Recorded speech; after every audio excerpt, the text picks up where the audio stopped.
எங்கள் வீட்டு தோட்டத்தில் பாவக்காய் செடி இருக்குங்க. என்ன ஓரவஞ்சனையோ தெரில, 2 காய் தான் காய்ச்சிது. அதை வச்சு தான் இன்றைக்கி பாவக்காய் குழம்பு வைக்க போகிறேன். இதுக்கு வானலியில் கொஞ்சமாக எண்ணெய் விட்டுட்டு கடுகு போட்டுருங்க. பொரிஞ்சதுக்கப்புறம் சின்ன வெங்காயம் கருவேப்பிலை சேர்த்துக்கோங்க. நல்லா வணக்கி விட்டதுக்கப்புறமா பாவக்காய் அதோடு சேர்த்து நல்லா கலந்து விட்டுருங்க. சின்னதாக பாவக்காய் அரிஞ்சுக்கோங்க, அப்போ தான் சீக்கிரம் வேகும். இப்போ 2 ஸ்பூன் குழம்பு மிளகாய் தூள் சேர்த்து ஒருக்கா வணக்கி விட்டுட்டு ஊற வச்சு வச்சுருந்த புளியை இதோடு சேர்த்து நல்லா கொதிக்க விட்டுருங்க. தேவையான அளவு உப்பு போட்டுட்டு புளியை ஊற்றுனதுக்கப்புறம் நல்லா கொதிச்சு வருங்க.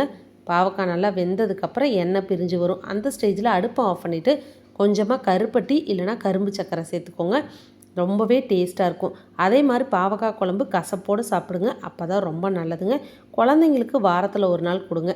இப்போ பாவக்காய் நல்லா வெந்துருச்சு. 1 ஸ்பூன் கரும்பு சக்கரை சேர்த்துட்டு கலந்து விட்டுட்டு ஒரு 5 நிமிஷம் கழித்து சுடு சாப்பாட்டோடு சாப்பிட்டு பாருங்கள். அவ்வளோ ருசியாக இருக்கும். கண்டிப்பாக ட்ரை பண்ணி பாருங்கள். உங்கள் வீட்டில் என்ன லஞ்ச் கண்டிப்பாக சொல்லிடுங்க. தேங்க்ஸ் ஃபார் வாட்சிங்.